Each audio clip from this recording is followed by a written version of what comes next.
Welcome, friends, to tonight's ASMR fairy tale. I am reading from the Disney Princess storybook collection, and the story is called The Winter Journey. At the autumn's end, the wind blew colder and the last leaves fell from the trees. The crops were harvested and the feasting was over.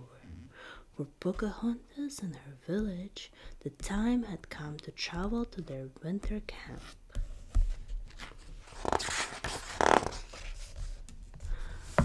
Pocahontas loved her home by the river, but she always looked forward to this trip. The journey meant new adventures and new places to explore. Best of all, many different villages from the Powhatan nation gathered at the winter camp to work together during the cold months. As they walked, Pocahontas stepped off the trail and bent down to examine the cold ground. She saw fresh tracks from an opossum, a family of deer, and even a bobcat. Some animals were still out and about in the winter. And moments later, snow began to fall. Pocahontas tipped her head back, enjoying the feeling of snow on her face. "We are close," called Pocahontas' father, the chief of the Powhatan. Pocahontas' village was the first to arrive at the campsite. They hurried to unpack and set up their winter home. Some villagers made shelters by tying woven mats onto wooden frames. Others started fires for cooking and warmth. A group of hunters prepared to find food for that night's dinner. Pocahontas and some others set out to gather firewood. "Bring back as much dry wood as you can before dark," Pocahontas said. Pocahontas strayed farther from the camp to search for wood. She loved the quiet of the winter forest and the soft sound of the wind. "Wait," she thought, "what was that noise?" Pocahontas put down her firewood and listened carefully. "There it is again. It sounded like crying." She climbed the nearest tree but couldn't see anything at first. Then she looked down and gasped.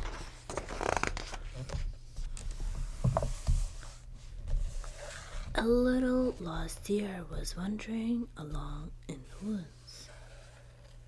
He was too young to survive on his own and needed to get back to his mother quickly. Pocahontas climbed down from the tree. Her moccasins crunched softly in the snow. The fawn looked up and froze. Pocahontas held her hand out. "It's all right, little one," she said. "I'm here to help." Slowly, Pocahontas reached into her pouch and pulled out some berries. She held them flat on her palms so the breeze would carry their scent to the fawn. The little deer pricked up his ears with interest, and Pocahontas gently tossed the berries to him.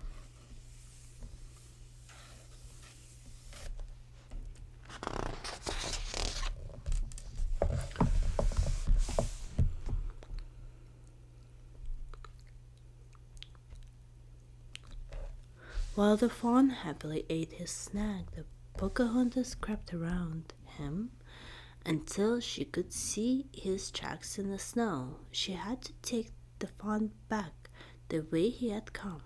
She dropped a berry on his path.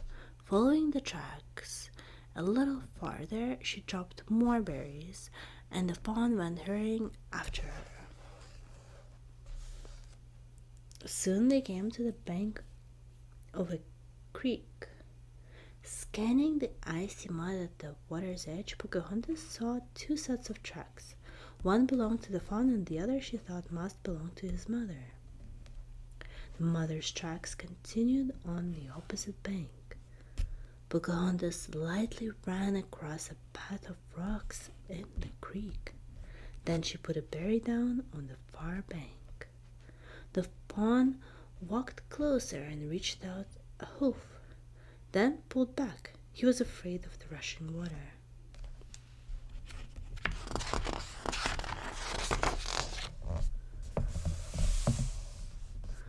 Patiently, Pocahontas piled more and more berries on the bank. The fawn gazed at the berries hungrily. Finally, he charged right into the shallow creek. Splash! In a few bounds, he was across and sloshing onto the bank. Dripping icy water, he looked up at Pocahontas and shook himself happily. Pocahontas and the fawn followed the mother's trail to the edge of a clearing. Peering ahead, Pocahontas saw a doe pacing back and forth. Is that? She started to ask, but the fawn was already galloping across the clearing to his mother. The family was together again. Pocahontas watched, smiling and peaceful.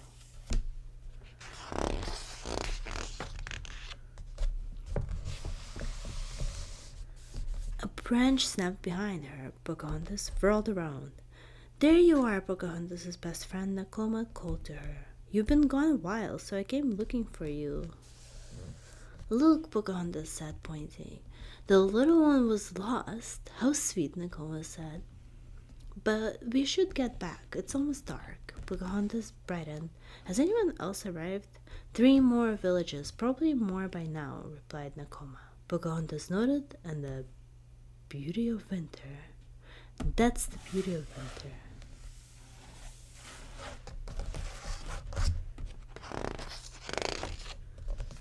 It brings us together.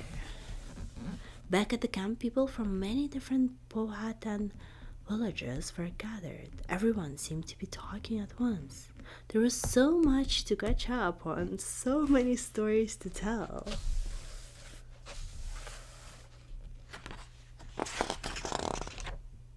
Pocahontas snuggled under a blanket by the fire and listened.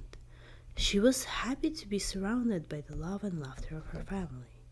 Seasons changed and camps moved, but no matter where she rested her head, the land and the families Pocahontas found there always felt like home. Thank you, my friends, for listening to tonight's story. I will see you tomorrow for the next one. Good night and bisous.